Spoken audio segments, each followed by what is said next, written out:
guys are early. Good. Let's go ahead and start. So morning, Wei You, Yi Liang Yu, Li Jun, and Chun Mao. So there's nothing newer to say today, except that yesterday I think I made a major typo. It's PA5 doing instead of PA4. So make sure that you have this corrected in your memory. So this Saturday you have the PA5 due, but PA5 is very, very easy if you get PA4 done already. Okay. So quizzes, yesterday we do have 3 quizzes, quite major quizzes. Today we just have 2 more. So altogether, okay. All right. Okay, Gritzi, that was Swiss German saying hi. Okay. So for this Saturday, the quizzes that are due includes not only 17 to 20, as I said yesterday, but all the way to 21. So in a way, we have 5 quizzes this Saturday. So very easy PA, but longer number of quizzes, but usually they are straightforward. Okay, so the 2 quizzes today also quite straightforward. Now let's go ahead and start with the next topic. Remember yesterday, in the end, we had this weird quiz, open quiz about Lord of the Ring. The horsemen people trying to get help from human, Gondor people. And so you guys were brainstorming about what would be the right way to ensure that the horsemen people can confirm Gondor is going to come for help, right? And among you, one of the team actually came up with the mechanism that's going to be exactly in RDT 3.0. So let's take a look at the mechanism itself. Now, the last version of RDT, the RDT 3.0. In version 3, we are going to make it very general. So there could be bit errors in the data packet in the acknowledgement packets, but there could also be losses of the data packets or the acknowledgement packets. So the new assumption here is very general. The underlying channel might have bit errors, but it might also have packet losses, both at the data side as well as the ACK side. Now, all these mechanisms we have in version 2, checksum, X, retransmission, and the sequence numbers to avoid duplicates will help, but only help for, bit errors. So, in case of packet losses, not enough. So we need to add extra mechanisms. And the extra mechanism is this. The sender waits for some amount of time for the ACK to come back. If the ACK does not come back within the time window, then retransmit the packet. Okay, so retransmit the data packet if no ACK comes back within that timeout interval.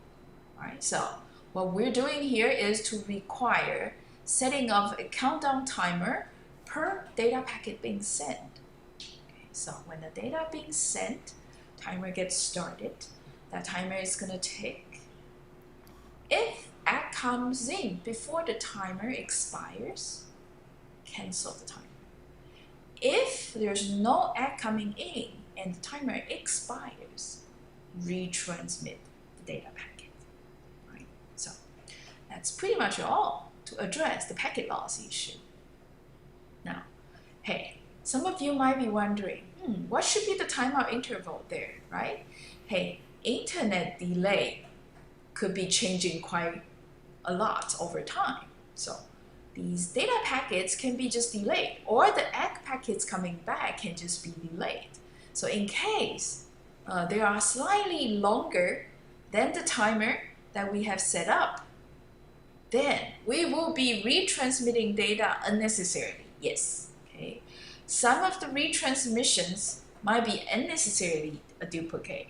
Just like when ACK is corrupted, the retransmission from the data sender in 2.1 is also unnecessary. But it's okay. We already have the mechanism right there, which is the sequence number. That's going to address the duplicate issue. So no worry. Even though if we didn't set the timer quite right, it's just that there'll be a lot more unnecessary retransmission if the countdown timer is too short. All right, so hey, determining what is the duration for the countdown timer, that is also an art. We'll also see later in TCP how that is calculated, how that is estimated. All right, so yeah, sequence number is necessary again in RDT 3.0. The receiver needs to specify the sequence numbers for the ACKs, just like the data side needs to specify the sequence numbers for the data packets. And this is RDT 3.0 sender. Well, the usual technique, let me draw a line. So we just focus on one side of it, you'll see that the other side is similar. So what do we have here? Starting from the initial state, get a call from above, generate the packet starting from sequence number 0, and what? Wow, we have these timer stuff, right? Starting a timer. And this is the transition next. If everything is going smoothly, receiving an ACK, it's not corrupted, and it's indeed ACK for 0. Then what? Stop timer. Now, if things don't go all that well, and the timer expires, then retransmit the packet and start the timer again. Because hey, we just sent the data again, then the timer needs to be refreshed. Now, what is a bit unusual is in this transition. So what is this transition in 2.2? Well, the packet coming back from the receiver, if it's corrupted, or if it's clear that it's a negative acknowledgement, previously, what did we do? We retransmit packet, right? Like calling UDT send packet here. But we actually do what? Nothing this time. Would that work? If it's, corrupted ACK or a negative acknowledgement, and we do nothing, would that work?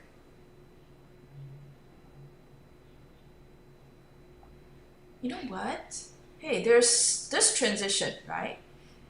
So sender here would just not work in case we get this explicit, signals from the receiver, something is wrong. But eventually the timer is gonna fire as well. So that packet is gonna be retransmitted. It's just that, hey, with these situations, we're just, gonna wait. So we'll just always wait until timeout.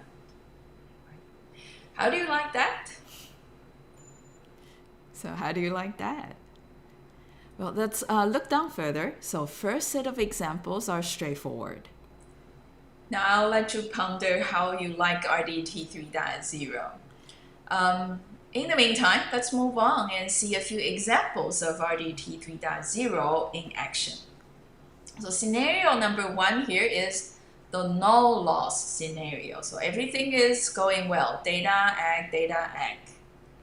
So you see, packet 0 being sent, receiver here receive 0 and send back ACK 0. ACK arriving at the sender side, receive what? Move to the wait for call from above for packet 1 state. So send packet 1, ACK 1, send packet 0, ACK 0, and go on and on and on. So this is a very straightforward scenario. Now the second scenario where we begin to see packet loss. Packet 0 go, ACK 0 comes back. Packet 1 goes, but dropped. So what's going to happen here? The receiver is not going to receive anything. And the sender side has a timer, right? So that's going to tick, tick, tick until, timeout. Resend packet 1 and restart timer. So ACK 1 comes in. Hey, there's a timer going on here, but because ACK comes in before the timer fires, so that timer gets canceled. So packet 0 go, ACK 0 comes back. So this is the single packet loss scenario. And the third scenario is the ACK loss case. So packet 0 gets out, ACK 0 comes back, packet 1 goes, and ACK 1 get lost. What's going to happen there is the timer for packet 1 is going to tick and tick and tick until what? Expiration. So this is going to trigger packet 1 being resent, and finally ACK 1 gets received, and data 0 being out again. Now what's a bit unusual here in scenario 3 versus 2 is that, yeah, packet 1 was actually received already, but it's received again because the ACK was the one being lost. Okay. Don't worry, because this is packet 1 and this is packet 1. For 2 consecutive packets carrying the same sequence number, receiver will not extract data and pass it further on. Receiver just send the ACK back again. Okay, and that's going to clear packet 1, and therefore packet 0 can go on further. Now, the last version of... Oops, wrong click. Yeah, so that was simple scenarios. So there's one more scenario that's a little bit complex. Okay, and you'll see that although the current mechanism, we delay sending of retransmission even though we are clear, it's a negative acknowledgement. Okay, is probably not that bad a decision because the intuition feels like the delay will be longer. Okay, but it might not be such a bad decision. Wait until you see this next example. Scenario number 4 is to illustrate this case, premature timeout. So that is when the timeout interval is this long, but the ACK and data takes a long time to take a round trip back. Right? The scenario goes like this. Packet 0 goes, ACK 0 back. Packet 1 goes, ACK 1, yeah, takes longer than usual to come back. So at this time point, timer expires and packet 1 here gets retransmitted. So packet 1 gets retransmitted before ACK 1 can come back here. So when packet 1 gets retransmitted, timer for packet 1 is restarted. But the good thing is, hey, ACK 1 actually just, arrived. So from the sender's point of view, what's going to happen there is sender thought, ooh, ACK for the packet I just sent has arrived, so cool. Cancel the timer and send the next packet. So packet 0 goes. And that's going to trigger ACK 0 and come back. And data 1 goes, ACK 1 comes back, data 0 goes, ACK 0 comes back. Right. Well, I hope it's just that easy because we are actually not yet talking about when packet 1 arrives at the receiver, what's going to happen? Well, receiving packet 1 and receiver there will see this is a duplicate because I just received packet 1, right? So this is duplicate. Ignore it. Don't pass it up to the application layer, but still generate the acknowledgement to ensure that the sender is notified. So ACK 1 will travel back. Now, sender here received ACK 1.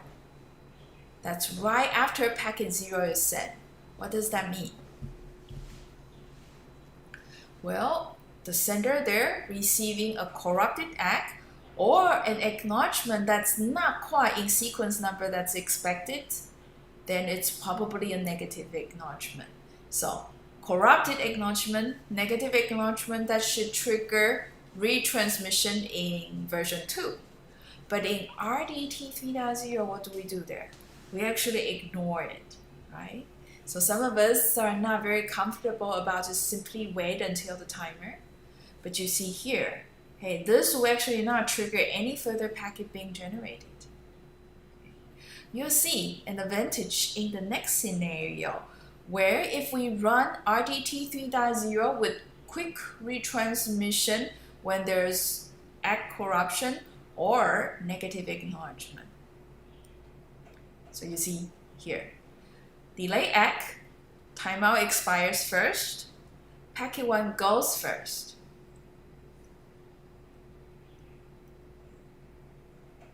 And ACK1 there generates packet 0 to go and so on and so forth. Okay. So this generates ACK1 to send.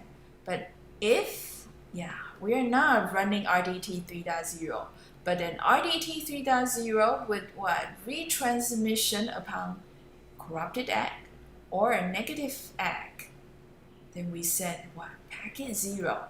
Okay, again, because obviously packet 0 is corrupted, therefore we get ACK1. So retransmit packet 0. And that's going to trigger another ACK0.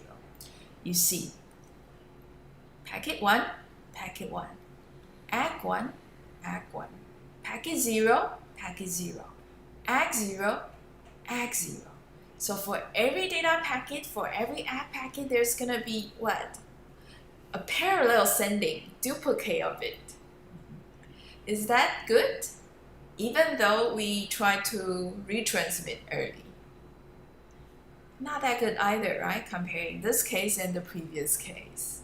So a trade-off in the design of RDT 3.0 there. Okay, we thought that, hey, delay everything till the time it expires. It's not that smart. But we ended up saving bandwidth in the end, even though the retransmission is a little bit late. So you see, having a little bit delay, save bandwidth. Okay. Or do you want to save bandwidth and extend the delay? So trade-off. Not necessarily that one design is strictly better than another. And that takes us to the first quiz today. It's quiz 20. So we'll be exercising reading the finite state machine of RDT 3.0. Okay, so again on the left, you're seeing the sender side of RDT 3.0. On the right is the receiver. So the question of quiz 20 is this. The scenario is to send one packet, but that data packet is lost. But there will be no more losses afterwards and no more bit errors afterwards. Okay, so what will be the sequence of transitions being triggered? So it's very close to quiz, I think, 17 and 16.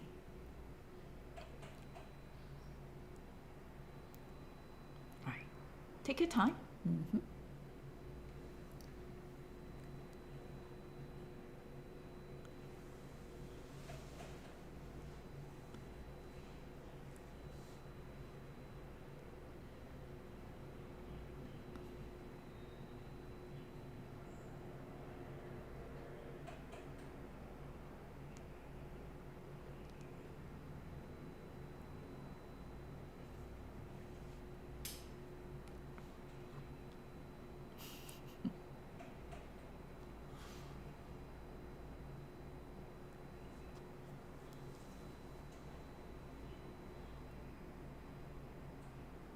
Yeah, of course, you start from T1, sending a packet, but the packet is lost.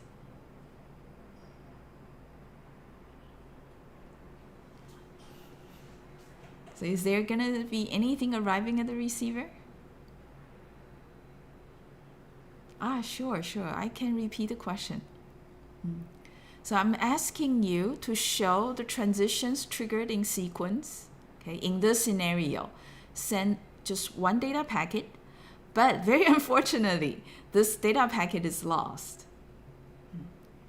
So the sender's finite state machine will definitely trigger to send one packet. So T1 will be triggered. So that's assuming the starting state is wait for call 0 from above. But that data, after being sent, would it arrive at the receiver? Well, according to the question, that data packet will be lost. So what will be the next transition being triggered? And what will be the next transitions being triggered?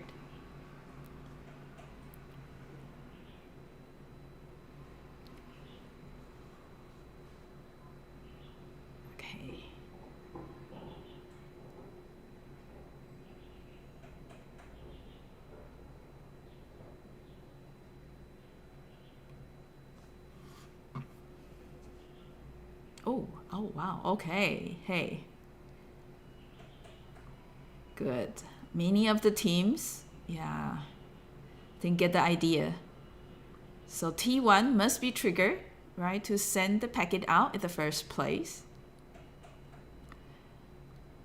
Receivers won't be able to react at all because there are no packets arriving at all.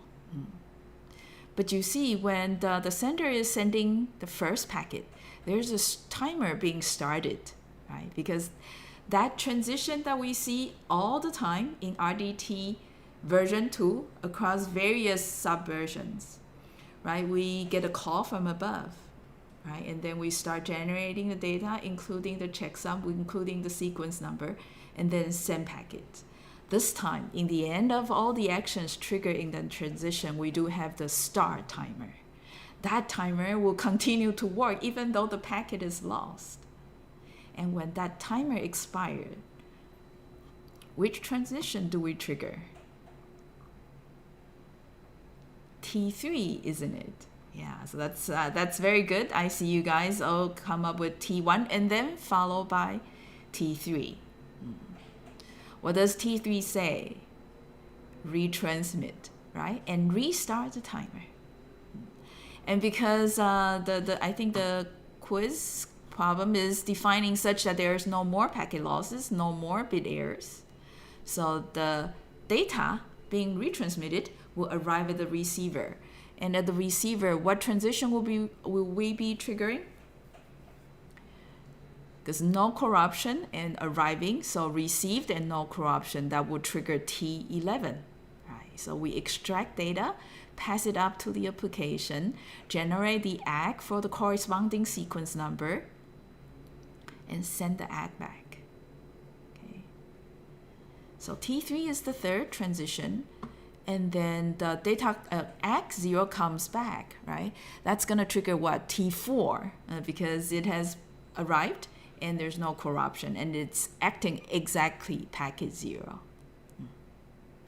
Good, so T1, T3, T11, and T4. That's the exact sequence. And very good, guys, you know, right? Because I did not specify what is the starting state of the sender or the receiver. If the starting state is call from, wait for call 0 from above, yeah, it is T1, T3, T11, and T4. But if it's wait for call 1 from above, then it's starting from T6, okay? And then timeout there, T8, and then T13 at the receiver end. And some of you also see, if the starting state at the sender is upper left, wait for call 0 from above, then the starting state of the sender of the receiver must also be wait for 0 from below. Okay. Although they look like they're independent machines, but they start at the right, the corresponding position. So they would move to the next corresponding position. So if sender here is wait for call 1 from above, receiver side must be wait for 1 from below. Very good. You guys are doing very well. Now we can move on to the next topic. Okay. So RDT 3.0, cool, we handle bit error. We handle also packet loss, right? It's a working mechanism. Because on the internet, unreliable channel, there are only two possible errors, only two ways that can make the channel unreliable. One is bits being flipped. The other is not getting the packets entirely. So RDT 3.0 is already a functional, reliable data transfer mechanism. But it's not without issue. Okay, so let's hear out the next video, about 7 minutes. We talk about the performance issue of RDT. RDT 3.0. We spent quite a lot of time talking about it, and finally it seems to be working for the bit error case and the packet loss case. And you know what? It works indeed. Okay, but it does not work that well. Okay, let me use this example here to explain. So let's suppose we have a pair of sender and receiver. In between them, there is this link, 1 gigabits per second. And the propagation delay one way is 15 milliseconds. And between the sender and receiver, the packet size is 8,000 bits. And that is equivalent of 1 kilobyte. So this is very typical of a TCP connections packet size. And you see also earlier doing the trace routes, 15 milliseconds is very typical between two routers on a local area network. And 1 gigabits per second link, this is very commonly seen. Some of the Ethernet connections are actually 10 gigabits per second already. Now, let's try to calculate. First, the transmission time. Well, you learned already in chapter 2, right? It's the packet size divided by the transmission rate. So packet size, transmission rate, 1 gigabits per second. And we get 8 microseconds as the transmission time. Now, the performance we'll be looking at here is this, the utilization of the link between the sender and receiver. Okay. If this is high, that means, sender is actively sending all the time. So usually the throughput is going to be better. Okay. But if the utilization is low, the throughput is not going to get any better. All right. Now, in order to calculate the utilization, let's recall how RDT 3.0 works. We send from the sender one data packet, and the sender there stop and wait for data to travel to the receiver. Receiver sends back an ACK, and ACK travel the network again back to the sender. And that's when the sender can decide whether to send another data. So sender there again stop and wait until data travel through the network, ACK travel through the network, and then send another one. So you see that the sender there is working in cycles. Stop and wait, stop and wait, stop and wait. And each cycle, it's using this much amount of time to transmit actual bits, and this amount of time, so plus the round trip wait entirely for the entire cycle. So this is 0.008 millisecond, and this part sending the packet and then wait, one wait and another wait. And here I'm ignoring the ACK packet transmission time, because ACK packet is usually just very small. Okay, so that's one round trip time plus packet transmission time, 30.008 millisecond. So overall utilization on this link is very, very low, 0.00027, too many zeros. And if I illustrate the scenario I just described there, sender, receiver, and this is timeline. Okay, at time 0, first packet bit is transmitted. So right here, first bit goes onto the link, and it takes this amount of time. That is the time to transmit all bits on the packet. So last packet bit transmitted is right at this time. Okay, that is the packet transmission time, L divided by R. And these bits, it's going to travel halfway to the receiver and another halfway back to the sender. So first packet bit arrives right here. This is what? The propagation delay. Okay? And this is also propagation delay. So 2 propagation delay plus L divided by R. This is one cycle. Within a cycle, only this amount of time sender is being active. Okay, only this amount of data is being transmitted. While the entire duration, right, the sender can just keep pushing bits out, okay, onto the network interface. So you see again, the network utilization, L divided by R over the entire term, RTT plus L divided by R. Very low utilization. that low utilization can be translated here. The throughput on the 1 gigabit link is only 270 kilobits per second. This is not even enough to send any video that would be sensible. So you see here, RDT 3.0, the design itself, although it works, but it limits the use of the physical resources. Okay, we are only sending one packet and then stop and wait until we can send another one. Now that I show this plot, then you know, yeah, obviously to increase the utilization is to send multiple packets per round. Indeed. So let's look at the plot in a bit more detail, just like we did in the previous slide. So sender, receiver, and timeline again. So this is the time we send the first packet, the end of the first packet. This is the time, first bit arriving at the receiver, last bit arriving at the receiver. At this point, the receiver can send back acknowledgement. So this is the time the acknowledgement arrives at the sender. This is the sender can begin sending the next round of packets. So, how long is a round this time? Well, this is one-way delay, right? This is also one-way delay. So, round-trip delay plus L divided by R. So, the same.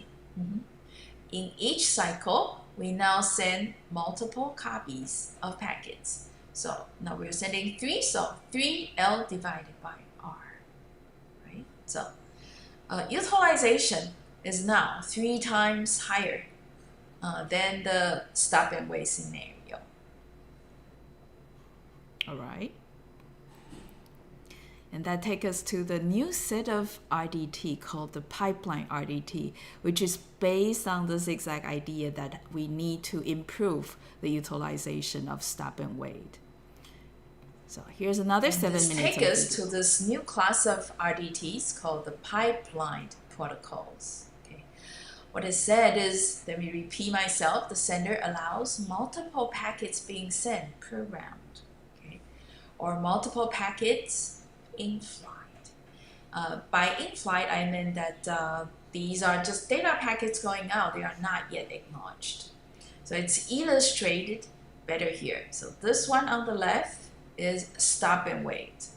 This one on the right is the pipeline RDT. So we see multiple data packets go, not yet acknowledged, and their acknowledgements will come back in a sequence, okay, in a round to the sender. Okay, so a range of sequence number needs to be increased. So previously in RDT 3.0, we used just one bit, right, 0, 1. But now we need to allow multiple packets going out simultaneously. And we need to make sure that we acknowledge each of these packets. So we need to tell each of these packets in flight apart. Well, the sequence number definitely needs to be expanded. And we'll need buffering at the sender and the receiver side as well. Because, hey, what if multiple of these packets in flight are dropped? They need to be retransmitted again. So buffer definitely at the sender side is required to store those packets that are not yet acknowledged. Receiver here will also need buffer space because when this packet is lost and there's other packet coming in subsequently, should we keep them or should we drop them and have the sender retransmit again? And what about these other packets that has already arrived? Okay, so there's some buffer space also, okay, needed in order to address different needs of different designs. So buffering required, a longer range of sequence numbers required. Okay. Now, in the next few slides, what we're going to introduce are just 2 different flavors of these pipeline protocols. So they are the big categories. First is the go back end. The second is selective repeat. Now one can of course further tune the go back end so that it works slightly differently. Hopefully the second version works slightly better than the fundamental version. Similarly for the selective repeat protocols. Okay, so here's the overview slide that contrasts the two big categories of pipeline protocols. On the left, the go back in. On the right, selective repeat. Right? They are the same this way. Both of them allow having multiple packets in flight, in a round. Okay? Well, that's the basic ideas of pipeline protocols. They must be the same this way. And then everything else will be different. First of all, okay, what the sequence number in the ACK packet means, very different. One is to indicate I'm acknowledging an individual packet. So when the receiver in selective repeat sends an acknowledgement, that sequence number in the acknowledgement is to acknowledge exactly the data packet carrying that sequence number. But for go back in, the receiver sends back acknowledgements, but the acknowledgement carries a sequence number such that all the data packets before that sequence numbers are acknowledged. So this is a bit odd. Okay, so that one sequence number seems to be acknowledged all the packets before that. But the fact is that what the receiver is doing is this. The receiver will not add packets if it arrives and the receiver finds that there's a gap in between. So packet 1, 2, 3 missing, 4. Okay. When 4 arrives, the receiver does not send back acknowledgement 4. Instead, it sends acknowledgement 2 because there's a gap in the middle. So what the receiver of go back in here is saying is, I'm actually telling you to which point I do have consecutive received data packets. So the next one is, the beginning of a gap, definitely. And the two categories work also very differently here. Timer. Okay, if you recall in RDT 3.0, we need a timer in order to tell whether a packet is dropped or not. Yes, go back in and selective repeat. Both of them implements timer. Okay, but in selective repeat, there's one timer for each packet that is still in flight, not yet acknowledged. Okay, so one timer, one packet. But for go back in, there's only one timer for the oldest unacked packet. So in one round, there'll be a lot of packets being sent, multiple packets being transmitted. Okay, there's going to be just one timer for the oldest unacked, meaning if you send one flight out, there's just going to be one timer for the first one in that flight. Okay. And if the first one is acknowledged, there'll be a timer for the second packet, that is now the new oldest packet that's not yet acked. Okay. So, one timer for a flight of packet in go back in. And the last difference is this. Okay. For selective repeat, when timer expires, the sender only retransmit the unacked packet. So whatever that timer says, if this is for sequence number 10, then it only retransmits packet 10. But in go back in, when the timer expires, it's going to retransmit from that oldest unacked packet. So all the unacked packets from the oldest one to the newest one. All right, so each timer is going to trigger retransmission of the rest of the flight of the packets. All right. So let's start with the first pipeline RDT called the go back in. So from here on, you'll see me referring to it as GBN only. And this first video is a little bit long, 10 minutes, but it's necessary to establish the background. Now let's look closer into the first categories of the pipeline RDT, the go back in. So this is just the sender side, and we'll come to the receiver side in a couple slides. And first thing first, the packet sequence number in go back in. If you recall in RDT 3.0, we only allow one data packet goes in out without being acknowledged, isn't it?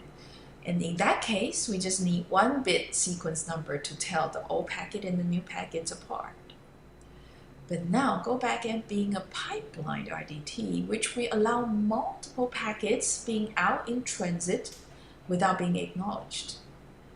So your intuition should also tell you that, hey, you need a higher number of sequence numbers to tell all these in-flight packets apart. You are correct, and we now definitely need more, and k here is obviously larger than 1. Okay. Now, having k bits in the packet header, okay, as the sequence number field, then you see the sequence number can range from 0 all the way to 2 to the power of k, subtracting 1. And next, in go back in, or generally the pipeline RDT, we do have this thing called the sending window. And the sending window is usually associated with the limit, okay, we call the n, or the sending window size. Okay, so n here is to limit the number of unact packets allowed. Right? And go back in, this is the number of consecutive unact packets allowed. It's also illustrated here. Okay. From the first packet in flight to the last packet in flight, the max range is n. Right? So at any given point in time, we allow only up to n packets being in transit, not yet acknowledged. And so you see here, this thing is also called the sending window, right? And n here is the sending window size. Now let's take a closer look at the plot over here. So each of these slim rectangles are packets. So the green packets are the very early packets that are already sent and already acknowledged. So this is in the middle of the sender transmission, as you see. Okay. And yellow packet, starting from here, the send base. So this is the first packet that is being sent out and not yet acknowledged. And there will be a number of these. So yellow ones are the packets already generated and sent, but not yet acknowledged. Now, depending on the application level source, the message could be large or small. Okay, so this is illustrating a case when the message is not that large, meaning you don't need to generate that many segments at the transport layer to cover the entire message. So potentially, within the limit n, we might have some sequence numbers that allow us to generate packets to send out, but we don't really need them. So the blue ones are usable, but not yet sent. Okay, so essentially, yellow plus the blue ones should be less than n. Right? Now, to indicate the beginning of the usable packet sequence number, we use yet another variable, the next seek number. Right? So send base, or sometimes I just call it the base, okay, is the base of the sending window. Next seek number is the next available sequence number that we can generate data packet within the window n. All right? And the last one, so these blank ones are simply outside of the window limit, so not usable, right? And here, let's assume, okay, send base here finally receive an acknowledgement, and it's acknowledged, so we turn this into green. What do we do here? Now this one is green, isn't it? So send base is only to indicate the first unact packet, so we actually need to what? Change it to this packet sequence number. Right? As a result, we shift the window, and it's beginning from here, and include the next blank packet and turn it what? blue. So the window is actually sliding over by one packet. Okay, so such a window is also called the sliding window mechanism. So when acknowledgement packet is received, you see these yellow packets turning green gradually, okay, and the window sizes is sliding over and then casting more blank packets into blue ones. All right. Just to make sure that it's clear, send base is the variable in go back and sender that always points to the base of the sending window, which means it's always the first yellow packet's sequence number. So the send base will only be changed when the first yellow packet is acknowledged and turned into green. So send base can no longer be pointing to a green packet, and as a result, it needs to be moved to the sequence number of the first yellow packet now. And you see window then here is sliding over by 1. The next seek num is always pointing to the next sequence number in case we need to generate a new data packet. So in this scenario, it's pointing, of course, to the first blue packet that is usable and not yet sent. So because when we get a call from above and if we need to generate a data packet, then we'll turn this blue one into yellow. And the next seek num is going to be shifted over and reassigned to the first blue packet after sending. Right. And we do not shift the window size at all because the send base is not changed and the n here is a constant.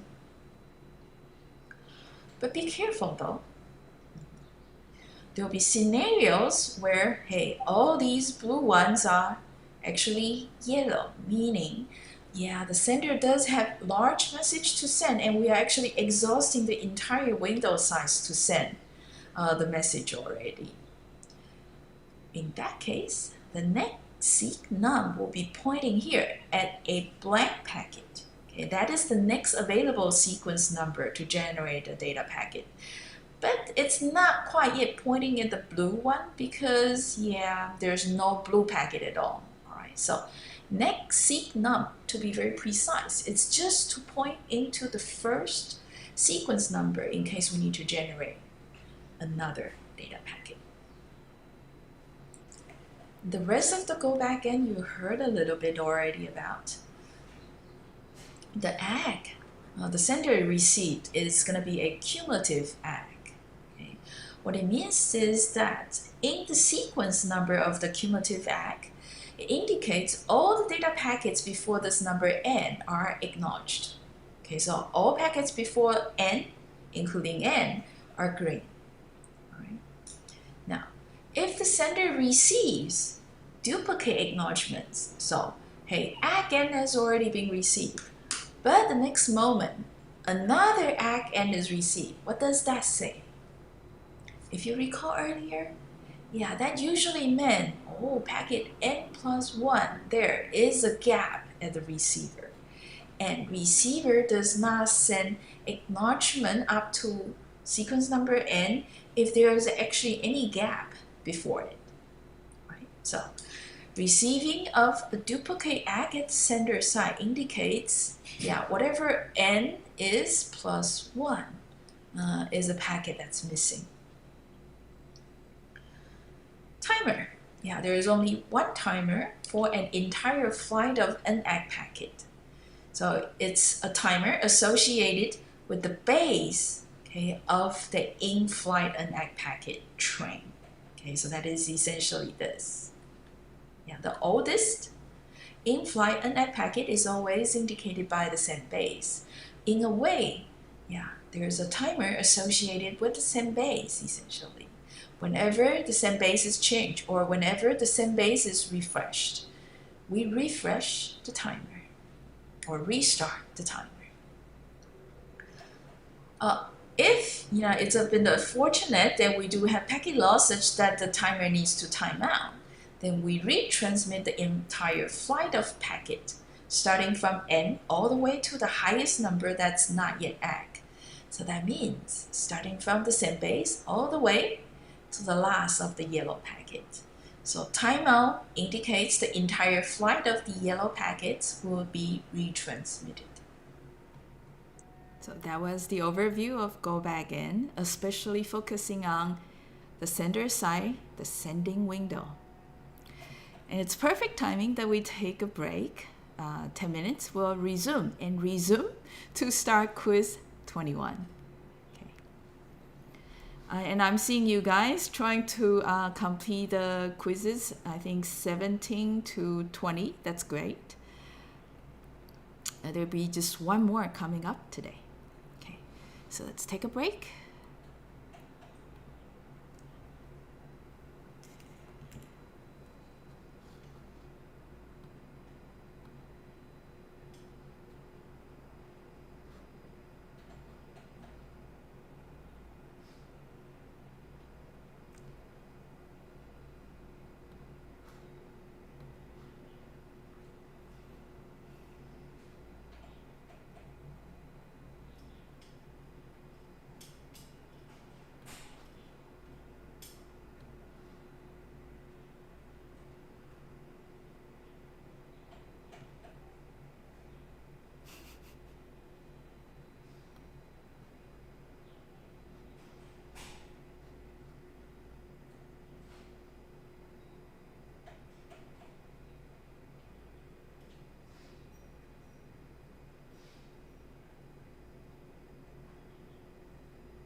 we have just a little bit time before we start officially. I'm just curious. NTU just changed to this new format that we have only 16 weeks a semester, and the 2 extra weeks are actually more for project efforts and stuff like that. Essentially, midterms needs to end by week 16. Okay. Do you guys like a compact semester like this? Okay, let me know if you like it or you dislike it, okay, strongly. So type up on the chat, let me know.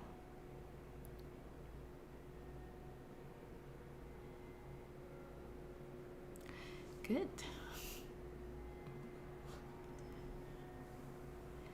Yeah, the bell rings and here comes quiz 21. Okay, so this is go back in, GBN sender.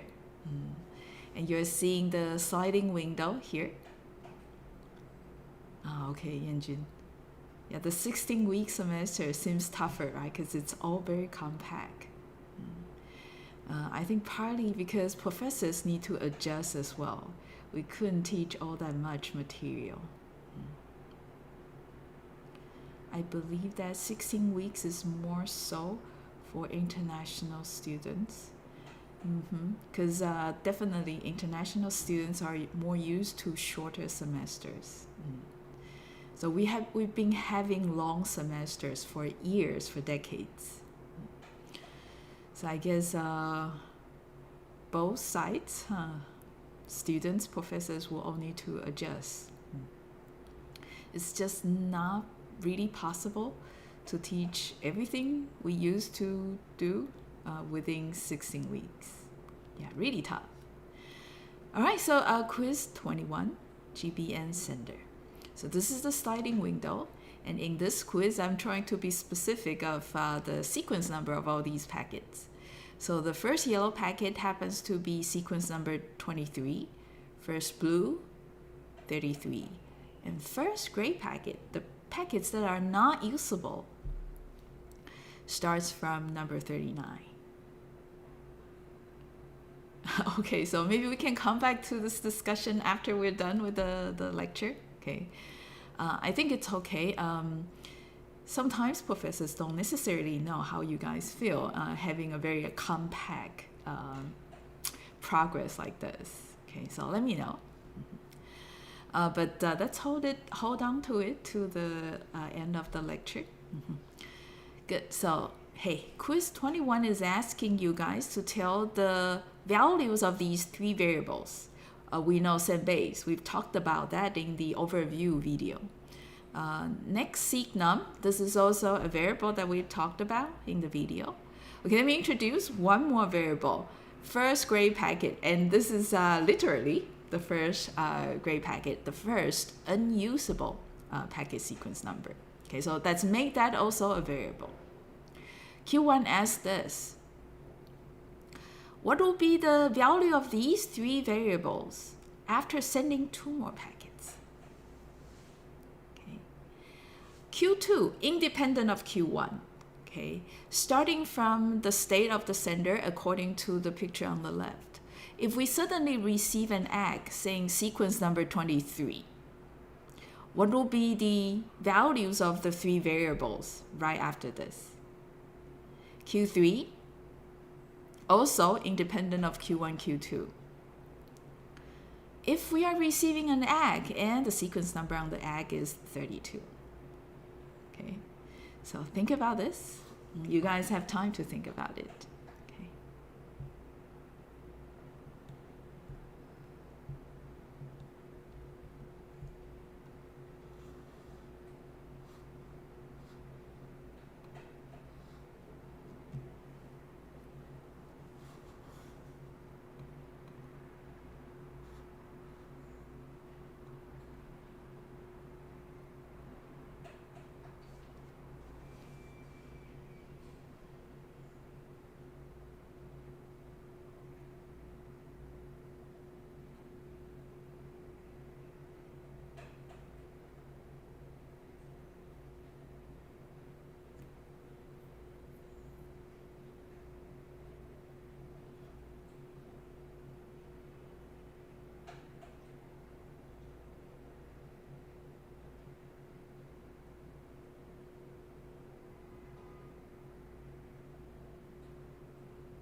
think this is a good enough amount of time for you guys to think about the problem here.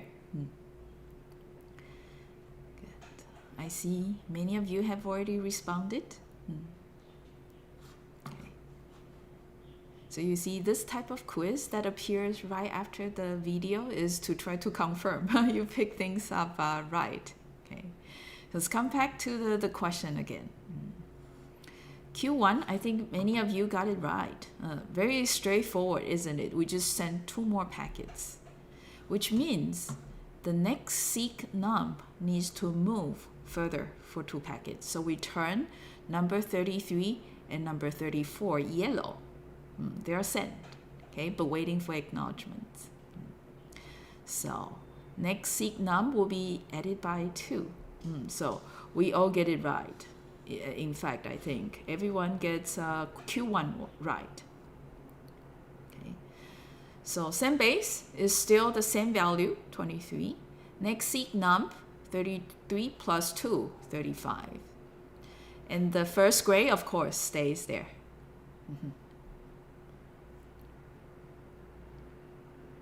All right. Now let's come back to Q2. Okay, so Q2 independent of Q1, and we start from the state on the left. Yellow, first one at 23. Blue, first one at 33. And gray, first one at 39. Now, we suddenly receive an ACK, and it's acting for 23. What does that mean? That means, yeah, the first yellow packet turns green, isn't it? Would the first blue change the position? Well, we're not sending a packet, so hey, next seek num stays 33. But would the first gray change? Hey, what does first gray mean? It's the first unusable sequence number, right? So that number subtracting the first yellow should be big N, and N is a constant. If we shift yellow, send base by 1, then we need to shift first gray packet by 1 as well. Okay, so first gray packet will also need to be added by 1. Okay, as yellow, the send base is added by 1. Okay, so for Q2, we have 24, 33, and 40. Okay, let's see. 24. Okay, Shu Chen, you got tricked by Polly. 24, 33, 40. Okay. Yeah, I think some of you guys got it right. Let me see. See here, Ida got it right. 24, 33, 40. Hey, how do you know, right? We listen to the video and it sounds all making sense. But until you check out an exercise and discover, there's a certain hole there that did not get filled in. So the purpose of these quizzes, some of them are for this purpose. Now, what about Q3? Hey, this one is even trickier, isn't it? If we suddenly receive an ACK for sequence number 32, where is sequence number 32? Well, that's the last yellow packet, which means all these yellow packets turn green, right? What will be the send base now? There are no yellow packets, but send base is still what? The oldest unACK packet. At this point, unfortunately, we need to assign it to number 33 because there's just no unACK yellow packet. Okay. Do we change next seek num? No, it's still the first packet we can use if we want to send a new data. So it's still 33, isn't it? And what will be the first gray packet? Well, first gray packet subtracting the send base needs to be n. And in this case, we all know it's 16. So 33 plus 16, 49, isn't it? So let me see, 49, good. Yihao got it right. but but we receive 33. So yeah, so Yihao got tricked as well. 43, it's next seek num. It will be the first available packet if we want to generate data to send. But Q3 here is independent of all the other queues. We are not sending any more data. So send seek num will stay at 33. Oh, see, Su Quan got it right here. Good. And yeah, some of the teams, for example, Lawrence, team 5 said 33. Depending on if it's called, exactly. If there are calls from above, then next seek num will move forward, just like Q1. Okay, but we did not get call. So it stays 33. Very good. So Lawrence, a gold medal here. Okay, with detailed explanation, isn't it? So let's see if I can find the medal right on the spot. Okay, good. Now with this, I think it should be very clear to all of you. All right? Okay. Yeah, gold star here. Great, now we can move on. Okay. Next is to talk about the finite state machine of GBN. So you might want to be a little bit more patient here because the finite state machine look rather different from RDT 3.0, but don't worry, let's refresh RDT 3.0 to begin with. Go back and sender's finite state machine. Before we start talking about this, let me review RDT 3.0 sender's finite state machine. And here it is, the RDT 3.0 sender. Okay. So we're starting here. And there are 4 typical transitions, 1, 2, 3, and 4. So first is to get a call from above. We generate the packet starting from packet 0, send it out, and then start the timer. The other is getting a feedback from the receiver. If it's not corrupted and it is indeed the ACK we're expecting, then that's a positive acknowledgement, so we stop timer and move on to send the next packet. Third is when it's a little bit unfortunate, the packet is not correct or not arriving at the receiver, timeout will be triggered. So we retransmit the packet and start the timer again. Last one is when you get the feedback, it's unfortunately corrupted, then we do nothing. So we kind of ignore these 2 conditions on purpose. The second condition is, yeah, we get an ACK all right, but this is what? Carrying 1, which indicates this is a negative acknowledgement. So in these 2 cases, instead of quickly retransmit, we just ignore. So this is a quick refresh of RDT 3.0. Right, so you see 4 transitions typically. One is to send data, one is receiving ACK and move to try to send the next data.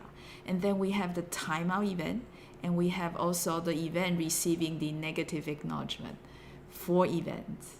Okay, let's see how these 4 events appear in go back and sender. In go back and sender finite state machine, we also have these 4 transitions. Getting a call from above, receiving feedback from the receiver, and it's not corrupted. Having the timeout event, as well as getting feedback from the receiver, but it's corrupted. Okay, very similar. And then we go through them one by one. Now let's start from the getting a call from above transition here. Comparing to RDT 3.0's getting call from above transition, this one is pretty long. Yeah. And it starts from a if-else condition check. And the condition is this guy here. If the next seek num is less than base plus n, so base plus n is what? The window range, isn't it? If the next seek num is within the range, that means, okay, we can now generate still some data packets. So, makes sense. We go ahead and create the packet using the data from the application layer, generate the checksum for the data. and then give it the sequence number. Okay. Here. We are now using an array of send packet here to store all the packets being generated. This is because go backend is a pipelined RDT, meaning there will be multiple packets in flight, so they will be generated, being transmitted, but not yet acknowledged. So these send packets will need to be stored temporarily at the sender before they are acknowledged, because chances is high that you need to retransmit it somewhere later. Okay, so we need an array instead of just one packet there to store the packets that are in flight. Next step, send the packet out. Oh, and then we need to start the timer, right? This is to handle the cases we could have packet losses. Just like in RDT 3.0, the difference to RDT 2. something is to have these timers. So we need to start timer, definitely. But in go backend, we have one timer for the entire flight of unACK packets. So we need to check, right? We cannot be starting a timer for every data sent. So here we're checking. If the packet we are now generating is indeed the base, the first yellow packet, because the timer in go backend is associated with the first yellow packet, so associated with the base. So only when the packet we are generating is the base, then start timer. Otherwise, don't. So this ensures that we have only one timer for one flight of unACK packets. And the last is straightforward, just increment the sequence number by 1. Right? So this is if the next seek num is within the window. Otherwise, refuse data. So this is telling the application layer process saying that, hey, I cannot be sending more data packets. So you hold on and you try calling the RDT send after some time. And the second one that we'll examine is this guy here. Right, so this is supposed to be the case where we receive acknowledgement, and it's a new one, therefore we could move on. Right, so let's take a closer look at how the move on is like in go backend sender. First of all, the checking condition. Get the feedback packet coming from the receiver from the lower layer. And if it's not corrupted, oh, good. So the feedback packet is not corrupted. So this must be one of those cumulative ACKs. So inside the ACK, there's going to be carrying a sequence number. So why don't we get that sequence number out? So get ACK num. Okay, so this is a new function call introduced into go backend's finite state machine. So that is just a bit abstract, but what it does is to get the sequence number in the cumulative ACK packet here. Right? And we simply change the base to that sequence number plus 1. Right? So this is the first packet that is unACKed. Hey, makes sense, right? Receiver sends a cumulative ACK. So that ACK carries the sequence number n, which indicates all the sequence numbers before that, including n, are acknowledged. And the n plus 1 is the first in the gap in the receiver. The first one, that ACK cannot be acting. Okay? Therefore, base is assigned to that value. Okay? Makes sense. Oh, but we check. So just like in the generating data part, there are a lot more check. Being careful here. If the base is not the next seek num, what does that mean? Base should be the first yellow, and next seek num should be the next data that is allowed to send. But next seek num cannot be a yellow packet, right? So if they are the same, that means there are no yellow packet at all in the window. Okay, which means all the packets that's not yet ACKed at this point in time are already ACKed. Okay, so stop timer because there's no pending packet waiting for acknowledgement. Otherwise, yeah, restart timer. So we receive a cumulative ACK. The base is reassigned such that it's pointing to the first yellow packet. And so we refresh the timer for the first yellow packet for the base. So restart timer. Right? So the only thing that's a bit odd is this. There's an if condition to check whether we should stop the timer because all standing packets are cleared. All yellow ones suddenly turn green. Or we need to refresh because the base is either refreshed or changed to a new value. And therefore, we need to restart the timer, okay, for the refreshed first yellow packet. So you see that in GBN, it's actually close to RDT 3.0, but handling of the timer gets a little bit trickier. You need to check whether the same base and next seek number are equal. Okay, now let's move on. There are two more transitions we have not yet talked about. And the third transition is straightforward. It's actually very similar to RDT 3.0's timeout event. Yeah, we restart the timer and retransmit the packets. In RDT 3.0 sender, we retransmit only one packet, but this time in go back in, we retransmit for the entire flight of packets starting from the base to the packet right before next seek none. And the fourth transition is this: when the sender receives a feedback and it's a corrupted feedback, then we do nothing. So this is just like in RDT 3.0, when the sender receives a corrupted ACK or a duplicate ACK, which is a negative ACK, it does nothing. Now, the difference here, though, is that it only handles the corrupted ACK case. What happened to the duplicate ACK? In go back and sender, yeah, it's actually handled here. When the sender receives an ACK, it's not corrupted.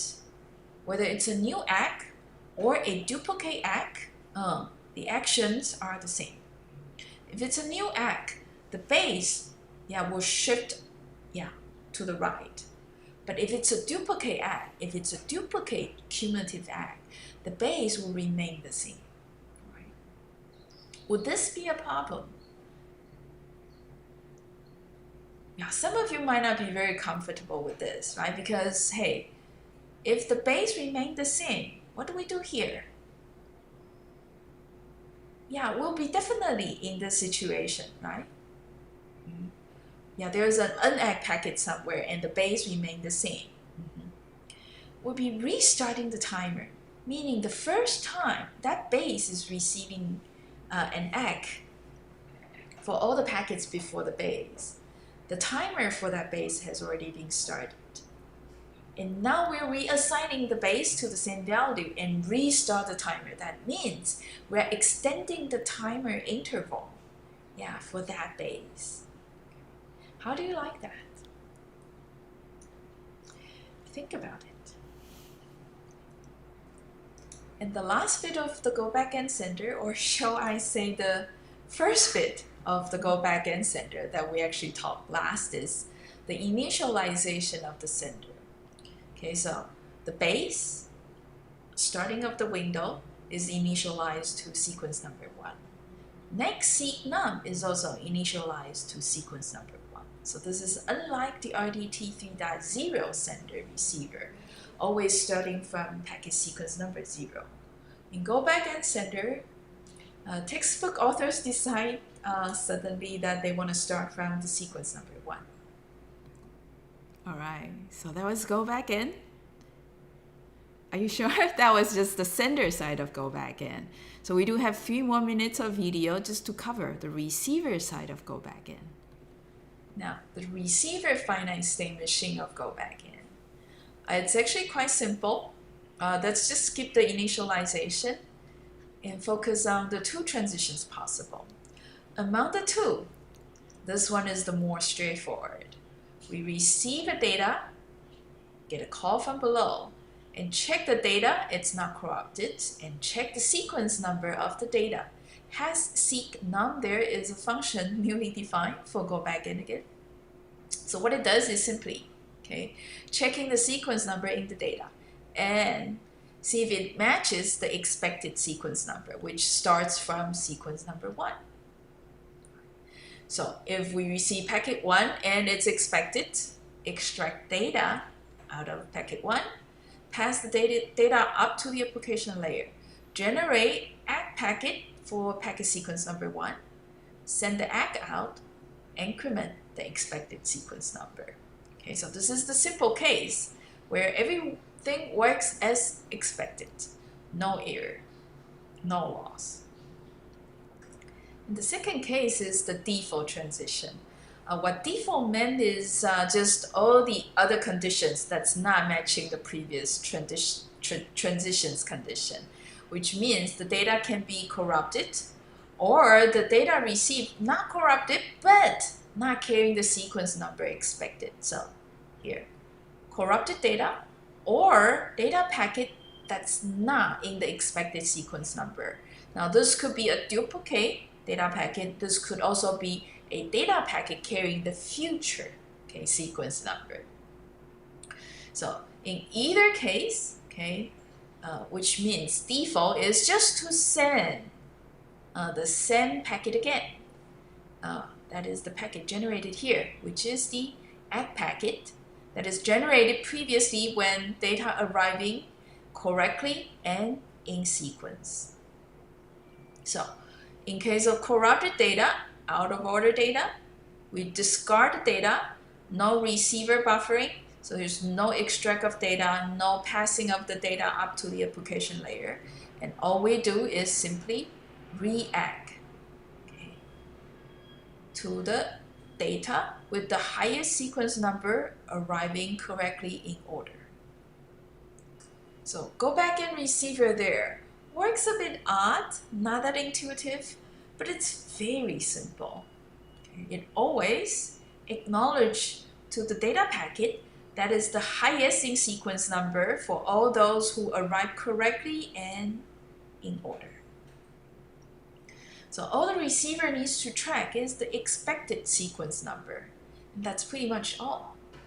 At the sender side, if a duplicate ACK is received, that is essentially saying either the data previously sent is corrupted or the data previously sent is lost. All right, so that was go back and finally complete. Was it really tough? Okay, and go back in is probably the toughest finite state machine we'll be talking about. Okay, the remaining is just a few examples of go back in. Okay, so this first example about 6-7 minutes. Next is to walk through an example of go back in, following the finite state machines. So then we go back and recap. Go back and sender's finite state machine and the receiver finite state machine, just so that you can follow. And real quick, the sender side of go back in is this. If we get a call from above, we check real quick whether next sequence number is within the sending window, which is base plus n. If it is, then we generate packet and send it out. And then check whether we should be starting a timer. And the condition to start the timer is if this next seek number is indeed the base, and then increment the sequence number. All right, so check whether the next seek number is within the sending window. If so, generate the packet, send it out. Check whether we should start the timer. So next seek number, whether it equals the base, and then increment the next sequence number. If we do not pass the condition where the next seek number is within the sending window, then ask the application layer process to wait. All right. Now, back to the example. Let's assume the window size is 4, and the sender's application layer process is sending data all the time. So sender here gets call from above all the time. So let's see. in the first call from above, right? The base and the next seek number are both initialized to 0. Now the first call from above is going to trigger, checking whether the next seek number is within the sending window. Sending window starting from base and window size 4. Next seek is initialized to 0. Is 0 less than 0 plus 4? Yes. So we generate the packet, send it out. And next what? Check whether we need to start the timer. And the condition to start the timer is only when the next seek number equals the base. Next seek number is 0, base is 0. Cool. Okay. Packet 0 is indeed the first of the first flight. So start the timer here. All right. And next is just to increment the next seek number to what? 1. So next sequence number here at the beginning is 0. Now increment it to 1. So if we get a call from above again, next seek number, is it less than base? Still 0 plus 4. Yes. So generate packet 1. 1 here is the next seek number, isn't it? Send it out. Check whether we should start the timer. Next seek num is 1. Base is 0, not matching. So the second packet in flight does not start timer. All right, just increment the next seek num. So here, the third call from above will start from next seek num equal to base 0 and 4. Is 2 less than 0 plus 4? Yes. So we generate yet another packet. Next seek num equal to, send it out. Do we start a timer? Next seek num equal to base 0, therefore not matching, not starting timer. Increment the sequence number to 3. Right. Is 3 less than 0 plus 4? Yes. Generate packet 3, send it out. Not start the timer because next seek number is 3 and base is still 0. Right? And we increment the sequence number to 4. And now we get the fifth call from above. And that call from above will check, is 4 less than base 0 plus 4? It's no longer less, right? So what do? We go to the refuse data part of the if condition. So the application layer process is asked to wait, and sender will pause sending for now. And these packets will go out to the internet and hopefully reaching the receiver, while there's a timer that's ticking and ticking, and that is associated with the base, the packet 0. All right. And here's to quickly review the receiver of go back in. If we get a call from below, the data is not corrupted and carrying the expected sequence number, simply extract data, pass to the application layer, generate the ACK, send the ACK, and increment the expected sequence number. And otherwise, just resend the ACK that has been generated previously. Now, the receiver. Okay, receiver here will be receiving packet 0. Yeah, it's not corrupted and it's expected, right? So expecting sequence number 0, receiving sequence number 0. Therefore, we send ACK, expected number 0. Next, we get a call again from below. Packet 1, not corrupted, and it's in sequence. Therefore, we send ACK for the highest data number that has correctly arrived and arriving in order. So these are being sent back to the sender. But packet 2, is lost somewhere on the internet. But packet 3 will arrive. It's not corrupted, but is it expected? We're actually expecting what? Sequence number 2. So we do not extract data. We actually trigger the default transition, if you recall. and just resend the ACK that is previously generated. So ACK1 is being sent again. So right here. All right. So that was the first part of the example. Now the second part. And now we come back to the sender side. Okay, we'll be receiving ACK0 here. All right. So receiving ACK0. It triggers sender finite state machines. Oh, the transition at the bottom, isn't it? Receiving a call from below. Yeah, receiving a feedback packet from below. Ooh, what do we do there? Yeah, let's recall and go back. Yeah, so here, quickly recall. Okay, this transition, getting a packet from the lower layer, and it's not corrupted. What do? Set the base to the sequence number in the ACK packet plus 1. And then we check whether we need to stop timer or refresh the timer. Now, only when the base and the next seek num are equal, then we stop timer, because the base here is empty, meaning no yellow packets at all, because next seek number is the first blue. So only when the base and the next seek number are the same. Otherwise, restart timer. Okay. Now we can come back here to examine. Yeah, what is the action the sender should be taking? Okay. First, receiving ACK0. So that's triggering the transition at the bottom, a feedback coming from the lower layer, and it's not corrupted. So what we do is to extract the sequence number in the ACK, add it by 1, and that will be the new base. So base here is moved by 1 position. The next thing we do is to check whether the base equals the next seek num, right? If they are the same, that means we should stop the timer, because hey, all the data packets are already added, right? But otherwise, then we restart the timer.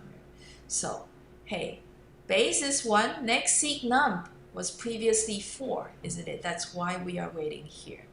Okay, so we cannot be stopping the timer. Instead, we should what? Restart the timer. So this timer here, original ticking, will be canceled, and we restart the timer here. And that timer is going to be associated with the new base, which is 1 over here. All right. And then, hey, sender is trying to send data. So quickly get a call from above. So we trigger the top transition. Right? So next seek num is 4. And 4, is it less than the base 1 plus the window size 4? So together 5. 4 less than 5. Cool. We can generate packet 4 and send it out. Is the sequence number base equaling the next seek num? No, so we do not start timer here. All right, so base is 1, so that means base, there's already a timer running. All right, next seek num, 4, not equaling 1, so not starting a timer here for generating packet 4. So timer is still associated with the base 1. All right, and then we increment the sequence number by 1, so 5 here. Similarly, receiving ACK1, we set the base to 1 plus 1. So the base is now what? 2. Is the base identical with the next seek num, which is 5? No, therefore we do not stop timer, but instead we restart timer. So T removed there, and T is restarted with the new base, that is 2 over here. Okay, so T for 2. So this is T for 1, and this is T for 0. And at this point, 1 slot open up, getting call from above. Yeah, 5 is less than 2 plus 4, 6. Therefore, we generate packet 5 and send it out. And do we start the timer? No, right? And increment the sequence number to 6. And yeah, another ACK1 is coming in. Okay, this is triggered by receiving packet 3 without packet 2. So ACK1 comes in, triggering the bottom transition, not corrupted, set the base to 1 plus 1, 2. Well, that is the same. Right? Base and next seek number, still not matching. Therefore, we restart timer. Ooh, so, hey, we actually killed the old timer for base 2. Now, restart timer for base 2. That means, wow, this base is actually, waiting a longer time to expire to retransmit. But it's okay. It will still work. Just wait a bit longer. Right. If we get a call from above now, next seek is 6. And base is 2. 2 plus 4, also 6. 6 not greater than 6. Therefore, we again wait here. Right? So, yep, pretty much wait here. And so this timer for the base 2 is going to tick, tick, tick, tick, tick. Right. Let's assume packet 4 and 5 arrive at the receiver side, which generates react of packet 1 because they are out of order. And let's just assume these 2 acts is just going to take a long time to come back before T4 2, the second time here, times out. Okay. What's going to happen here is that it's going to trigger the sender side, the timeout event. What do we do there? We restart timer and what? Retransmit the entire flight of packets starting from the base. So 2, 3, 4, 5 go out at once, right? And good thing is that at the other end, the receiver here finally gets packet 2. Yeah, it's finally the expected sequence number, so it's going to call the transition on the right, extract data, pass it up, so deliver to the application layer, and therefore we generate ACK2. And packet 3 arriving here, extract data, and then generate ACK3, and so on and so forth. So that was go back and examples. And you know what? There's not going to be enough time for us to break open the selective repeat. So we'll just start selective repeat from next week.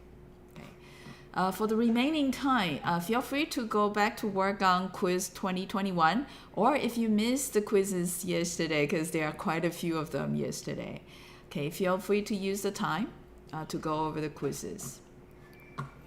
And so I can probably use the time to go over, I think Yan Jun said that it's a little bit tougher to have the 16-week semester. Boris was saying, okay, so pros and cons. So there's good side and bad side, isn't it? Pros is that, you are more productive within a shorter amount of time. But question mark in the end. Cons, more stress accumulated, less social time, less eating time. Oh, wow. Okay, so it does sound a little bit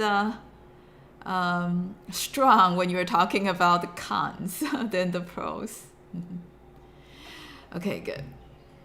So in the meantime, if there's any questions during the lecture, please feel free to ask. You probably understand because these finite state machines, they are not particularly challenging. It does not take a smart person to really understand it. It's more that it's a little bit tedious, a lot of details. You just need to familiarize yourself with the state machines, okay, in order to follow the rules, okay, to work these RDTs, GBN, and next week we'll start from SR.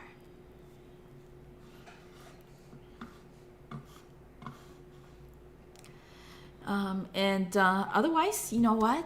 Guys, you're free to go.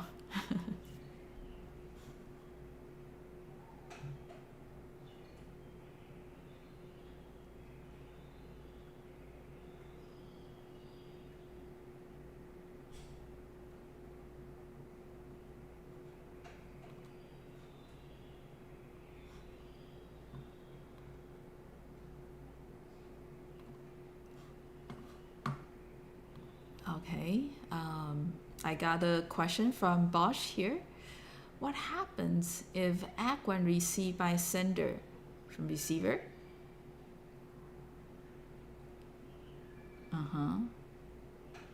Receive packet 4 and 5. I think you're referring to the situation because in the example earlier, we did get packet 1 and 2 through. So we generate packet 4 and 5, right? And we are assuming the ACK for packet 1 and 2 will come a little bit late, right?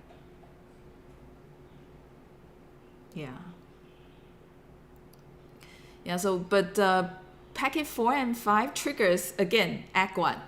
2 more ACK 1. So what's going to happen there? Which transition will we be triggering? Is it corrupted? It's not, right? So it will be triggering triggering the bottom transition. We receive a packet, it's not corrupted. And so we'll take that sequence number from ACK. The same base is still that ACK number plus 1. So base remains 2. So we just refresh the timer. So that timer for packet 2 will be restarted again and restarted again. And we wait longer. But because there are not more packets going, there's no packet 6, right? So there will be no more ACK 1 coming back. Okay, so Bosch, in this case, in case the ACK 1s generated by packet 4 and 5 coming back from the receiver arrive at the sender before timeout, we wait longer. Yeah, the sender side just wait longer because the timer gets refreshed. Think about it, whether if we receive another duplicate ACK at the sender side, refreshing the timer makes sense. It might, right? Because packet 2 might not be lost entirely. It could be packet 2 somehow get delayed on the internet. So if we extend the timer and indeed ACK 2 comes back after we extend, then we don't need to retransmit packet 2 again and again. Okay, I hope that answers your question, Bosch. Yeah, if ACK 1s generated by packet 4 and 5 come back, we wait longer. But that longer wait is just to, wait for ACK 2 a little bit longer. Because chance might be high, because nowadays delay on the internet vary quite a bit. I think it's, again, trade-off between delay and whether we retransmit. Unnecessarily retransmit. Okay, so you see again, you go back in. It's not exactly clear, right? Not responding immediately is such a bad design. Good. So, guys, I think these are enough examples you observe.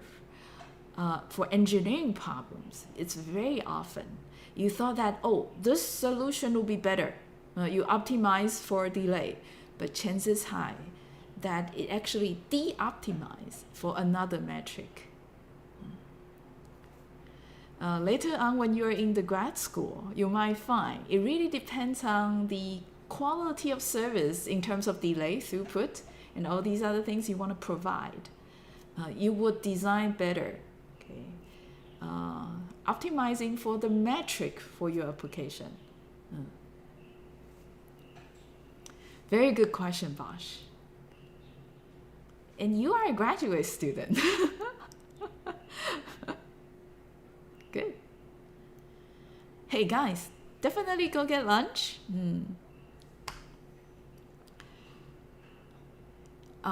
Okay, no worries, Celia. You can practice your French here as well. Okay.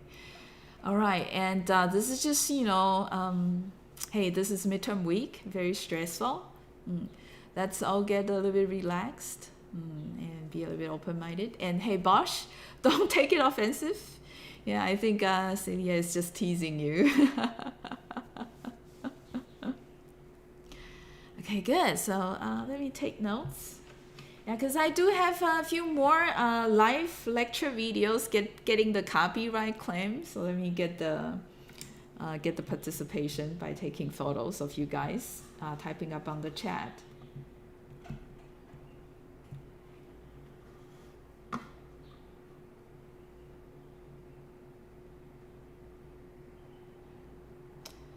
And I'll see you next week. Okay, bye. Bye, guys.